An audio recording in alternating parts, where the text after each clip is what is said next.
আসসালামু আলাইকুম ওয়া রাহমাতুল্লাহি ওয়া বারাকাতুহু। প্রিয় দর্শক মণ্ডলী, আজকে আলোচনা করব এশার নামাজের পর একটি আমল করুন, চুপে চুপে করুন, চোখের সামনে আপনি ফলাফল পাবেন। এশার নামাজের পর ছোট্ট বাক্যটি, নবীজির শিখানো দোয়াটি, নবীজির প্রেম ভালোবাসায় অন্তরে রেখে পড়ুন, দৃঢ় বিশ্বাস রেখে পড়ুন। ইনশাআল্লাহ জীবনে সকল সমস্যা সমাধান হবে।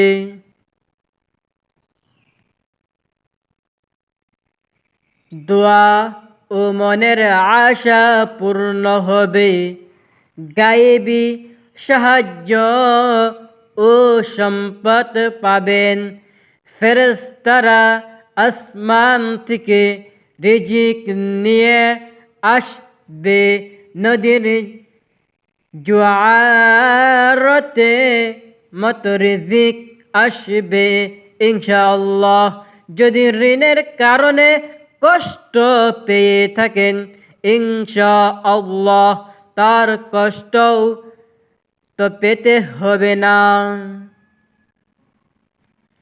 যদি আপনার অনেক শত্রু থাকে, শত্রুরা আপনাকে কষ্ট দেয়, আপনার উপর জুলুম করে, তাহলে আমলটি বিশ্বাস রেখে করুন।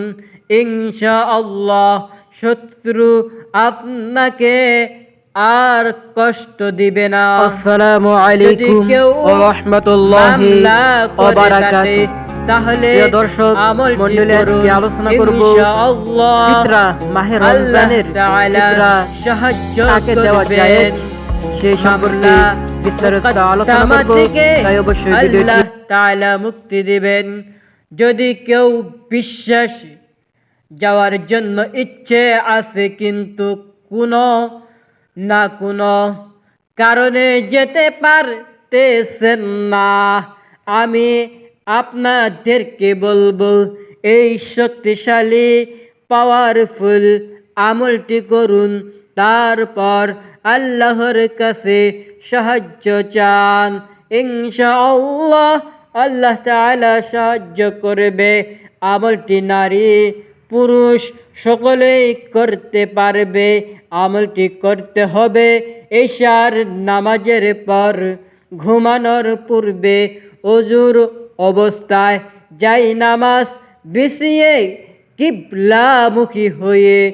সম্মানিত দিনী ভাই বোন, আমলটির নিয়ম বিস্তারিত বলার আগে আপনারা মনোযোগ সহকারে এই শক্তিশালী পাওয়ারফুল পরীক্ষিত আমলটি সম্পর্কে নবীজি কি বলেছেন মনোযোগ সহকারে আপনারা শুনতে থাকুন।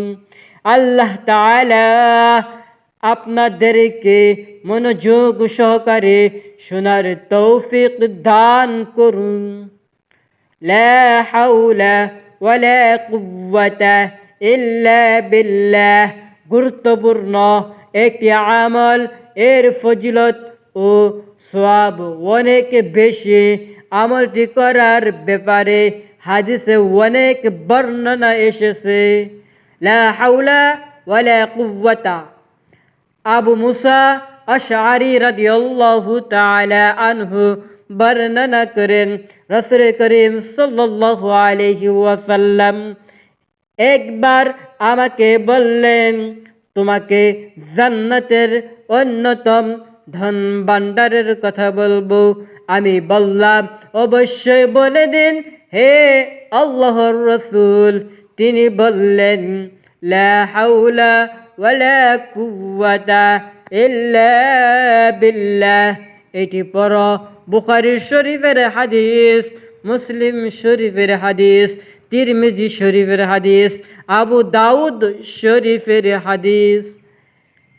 হযরত আবু যর রাদিয়াল্লাহু তাআলা আনহু থেকে বর্ণনা করেন, রাসূল করিম সাল্লাল্লাহু আলাইহি ওয়াসাল্লাম আমাকে একবার বললেন, আমি কি তোমাকে জান্নাতের গুপ্তধন? আমি বললাম, হ্যাঁ আল্লাহর রাসূল সাল্লাল্লাহু আলাইহি ওয়াসাল্লাম। তিনি বললেন, লা হাওলা ওয়ালা কুওয়াতা ইল্লা বিল্লাহ। পড়ো। হাজিম ইবনে হারমালা রাদিয়াল্লাহু তাআলা আনহু বলেন, আমি নবী করিম সাল্লাল্লাহু আলাইহি ওয়াসাল্লামের নিকট দিয়ে যাচ্ছিলাম। তিনি আমাকে বললেন, হে হাজিম, তুমি লা হাওলা ওয়ালা কুওয়াতা ইল্লা বিল্লাহ বাক্যটি পড়ো, কেননা তা হলো জান্নাতের গুপ্তধন। বুখারী শরীফের হাদিস ও মুসলিম শরীফ। কাইস ইবনু সাদ ইবনু উবাদা রাদিয়াল্লাহু তাআলা আনহু হইতে বর্ণিত আছে, আমি নামাজরত থাকা অবস্থায় নবী করিম সাল্লাল্লাহু আলাইহি ওয়াসাল্লাম আমার কাছ দিয়ে গমন করলেন। তিনি নিজের পা দিয়ে আমাকে আঘাত ইশারা করে বললেন, হে অমুক বান্দা, আমি তোমাকে কি জান্নাতের দরজাগুলোর একটি দরজা সম্পর্কে জানাবো না? আমি বললাম, হ্যাঁ। তিনি বললেন, লা হাওলা ওয়ালা কুওয়াতা ইল্লা বিল্লাহ। আল্লাহর ব্যতীত অনিত্য দূর করার এবং কল্যাণ লাভের কোনো দরকার। কাইস রাদিয়াল্লাহু তাআলা আনহু বলেন, রাসূলুল্লাহ সাল্লাল্লাহু আলাইহি ওয়াসাল্লাম আমার পাশ দিয়ে যাচ্ছিলেন। আমি তখন মাত্র নামাজ শেষ করেছিলাম। তিনি আমাকে কদম মুবারক দিয়ে আঘাত করলেন আর বললেন, হে অমুক বান্দা, জান্নাতের দরজাগুলোর একটি কি তা আমি তোমাকে বলবো? আমি বললাম, অবশ্যই। তিনি বললেন, লা হাওলা ওয়ালা কুওয়াতা ইল্লা বিল্লাহ। সুনানে তিরমিজি আবু জুবায়ের রাদিয়াল্লাহু তাআলা আনহু হইতে বর্ণিত আছে, আব্দুল্লাহ ইবনে জুবায়ের রাদিয়াল্লাহু তাআলা আনহু নামাজের শেষে তাহলিল করতেন, লা ইলাহা ইল্লাল্লাহ পাঠ করতেন, পাশাপাশি লা হাওলা ওয়ালা কুওয়াতা ইল্লা বিল্লাহ, লা না'বুদু ইল্লা ইয়াহু লাহুন নিমাতি। সাগরের ফেনা পরিমাণ গুনাহ হয় যদি।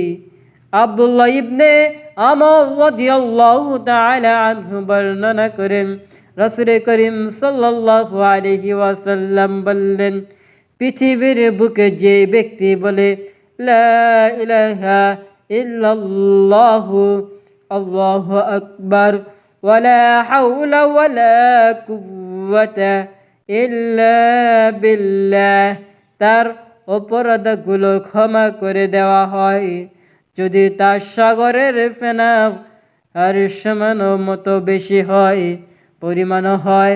তখন আমরা জানব কখন কিভাবে এই আমলটি করব। ইনশাআল্লাহ মনোযোগ সহকারে দেখতে থাকুন এবং শেষ পর্যন্ত দেখতে থাকুন। প্রথমত এশার নামাজের আদায় করবেন, তারপর আমলটি করবেন কিবলামুখী হয়ে, চোখ বন্ধ করে, মনোযোগ সহকারে, দৃঢ় বিশ্বাস রেখে। ইনশাআল্লাহ কপাল খুলে যাবে। শুধু তাই নয়, আল্লাহ তাআলা উনি আমাদের কপালে যা লিখিয়ে দিয়েছেন তথাপি তাই হবে রে মাওলা। সর্বশেষ চোখের পানি ছেড়ে দিয়ে মুনাজাত করবেন আল্লাহ তাআলার কাছে। তো প্রিয় দর্শক, আমি মনে করি যেহেতু আজকের আমলটি অনেক গুরুত্বপূর্ণ, তাই ভিডিওটি শেয়ার করে দিবেন ইনশাআল্লাহ। আজকের জন্য এই পর্যন্তই। সকলকে সুস্থতা কামনা করে বিদায় নিচ্ছে। আসসালামু আলাইকুম ওয়া রাহমাতুল্লাহি ওয়া বারাকাতুহু।